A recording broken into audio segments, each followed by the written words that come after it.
Hello everyone, स्वागत है हमारे यूट्यूब चैनल मिस्टर आशीष हब पे।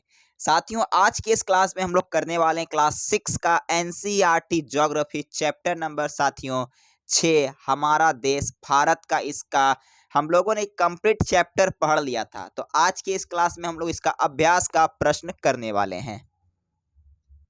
तो चलिए साथियों, हम लोग अपने प्रश्न की ओर बढ़ जाते हैं। आप लोगों ने पिछले लेक्चर नहीं देखा है इसका, तो फटाफट एक बार देख लीजिए। ये सब तो हम लोग का पूरा कंप्लीट हो गया था। देखिए आज का हम लोग का प्रश्न। तो साथियों देखिए, हम लोग का पहला प्रश्न में क्या कहता है, निम्नलिखित प्रश्नों के उत्तर संक्षेप में दीजिए। चलिए देखते हैं पहला प्रश्न क्या है। भारत को कितने भौतिक भागों में विभाजित किया जा सकता है, उनके नाम लिखिए। साथियों बताना कि हमारा देश भारत को कितने भौतिक भागों में विभाजित किया जा सकता है और उनके नाम लिखना है। तो चलिए हम लोग देखिए, प्रश्न को आपका इजी बनाने के लिए और आपका ज़्यादा नंबर लाने के लिए मैंने क्या किया, पहले प्रश्न इस प्रकार मैंने लिख दिया। ठीक है, तो आपको साथियों एग्जाम में ठीक इसी प्रकार लिखना है। तो देखिए साथियों, यहाँ पहला प्रश्न तो मैं प्रश्न इस प्रकार आप लोग लिख लीजिएगा। ठीक है, अब देखिए क्या कीजिएगा, उत्तर में कैसे लिखिएगा साथियों, देख लीजिए। उत्तर में लिखिएगा भारत को 6 भौगोलिक भागों में विभाजित किया जाता है। ठीक है, पहला लिखिएगा हिमालय पर्वत, दूसरा उत्तरी मैदान, तीसरा लिखिएगा प्रायद्वीपीय पठार, चौथा है भारतीय मरुस्थल, और साथियों पांचवा है तटीय मैदान, और छठा है द्वीप समूह। इस प्रकार क्या हुआ, 1 नंबर का साथियों क्वेश्चन हम लोग का कंप्लीट हो गया। इसका मैं पीडीएफ टेलीग्राम में डाल दूंगा, टेलीग्राम का लिंक डिस्क्रिप्शन में है। तो चलिए हम लोग दूसरा प्रश्न देख लेते हैं साथियों फटाफट से। अगर आप लोगों ने क्लास को अभी तक लाइक नहीं किया तो फटाफट एक बार क्लास को लाइक कर दीजिए। भारत की स्थलीय सीमा 7 देशों से गुजरती है, उनके नाम लिखें।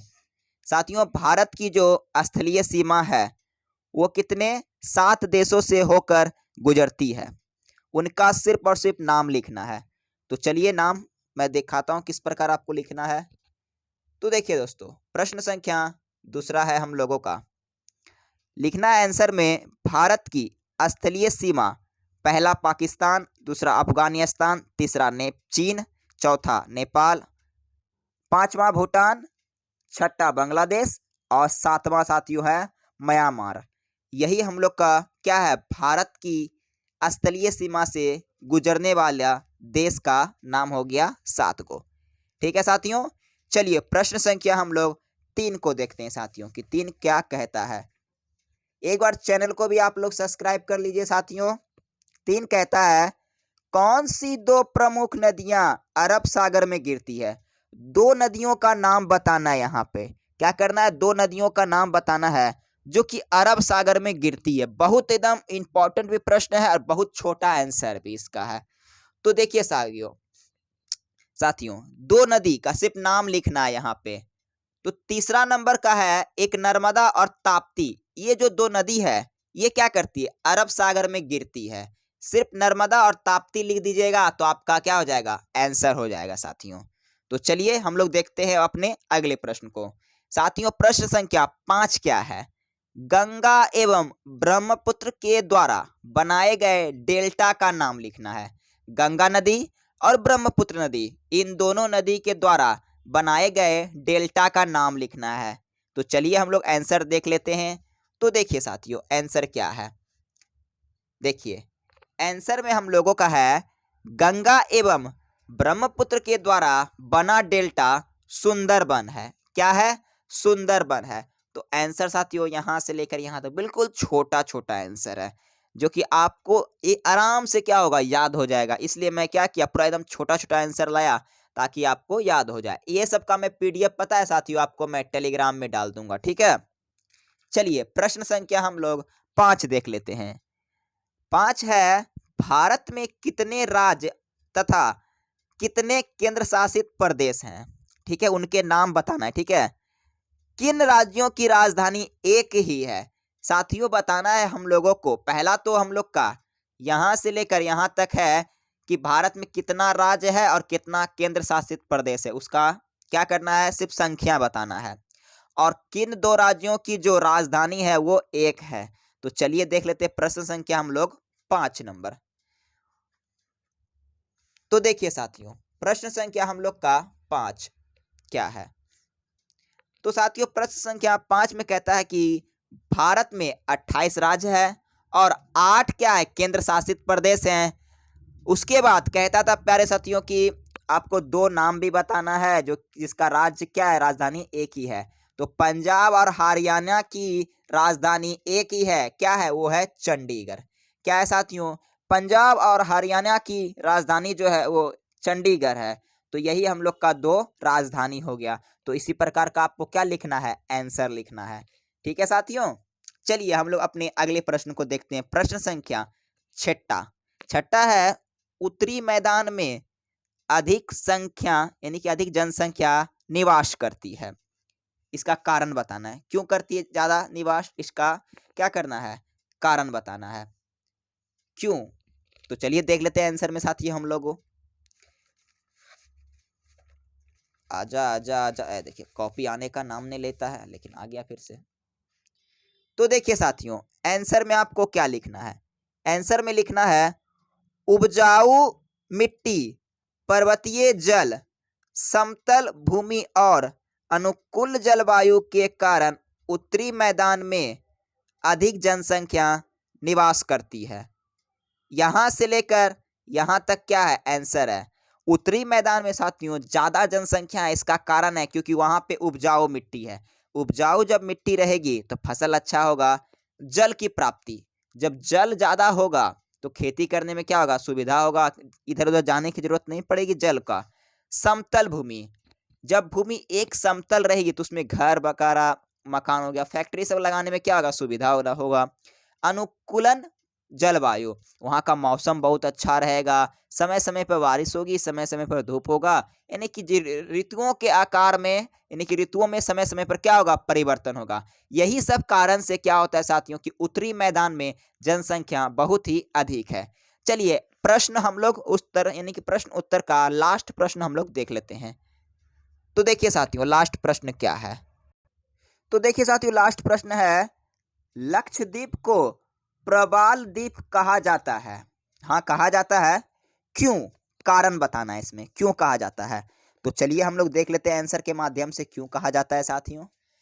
तो देखिए साथियों, लक्षद्वीप को किस लिए कहा जाता है, तो यहाँ आंसर में लिखना है लक्षद्वीप को प्रवाल द्वीप कहा जाता है क्योंकि यह प्रवाल कोरल से बनी द्वीप है। किससे बनी है, कोरल से बनी द्वीप है। ठीक साथियों, यहीं तक आप लोग का आंसर। तो आप लोग का क्या हुआ, ये चैनल का नाम हुआ। तो आप लोग क्या कीजिए, इसको फटाफट एक बार सब्सक्राइब कर लीजिए, एक बार सब्सक्राइब कर लीजिए साथियों। चलिए अब हम लोग देख लेते हैं इसका क्या, इसका हम लोग देखते हैं दूसरा नंबर। तो देखिए साथियों दूसरा नंबर क्या है, चाहे तो आप लोग भी इसका जवाब दे सकते हैं, वरना मैं तो बताऊंगा इसको, मैं एक एक करके सबका बताऊंगा, कमेंट भी कर सकते हैं। ओके, तो देखिए साथियों पहला यहाँ सवाल क्या है, इसमें कहता है कि सही उत्तर को चिन्हित करना है हम लोगों को।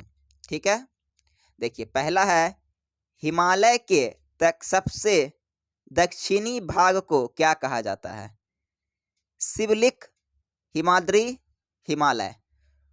यानी साथियों हिमालय का जो दक्षिण भाग है उसे क्या कहा जाता है, तो साथियों हिमालय का जो दक्षिण भाग है उसे हिमाद्री कहा जाता है। क्या कहा जाता है, हिमाद्री कहा जाता है। चलिए साथियों अगले प्रश्न देखते हैं। तो देखिए साथियों अगला प्रश्न हम लोगों का है, सम्रादी को अन्य किस नाम से जाना जाता है। सम्रादी को साथियों अन्य किस नाम से जाना जाता है, तो साथियों अरावली, पश्चिमी घाट, हिमाद्री। तो देखिए साथियों सम्रादी जो होता है उसे हम लोग अन्य नाम से पश्चिमी घाट बोलते हैं। क्या बोलते हैं, उसका दूसरा नाम है पश्चिमी घाट। ठीक है साथियों, चलिए अगला प्रश्न देखते हैं 3 नंबर।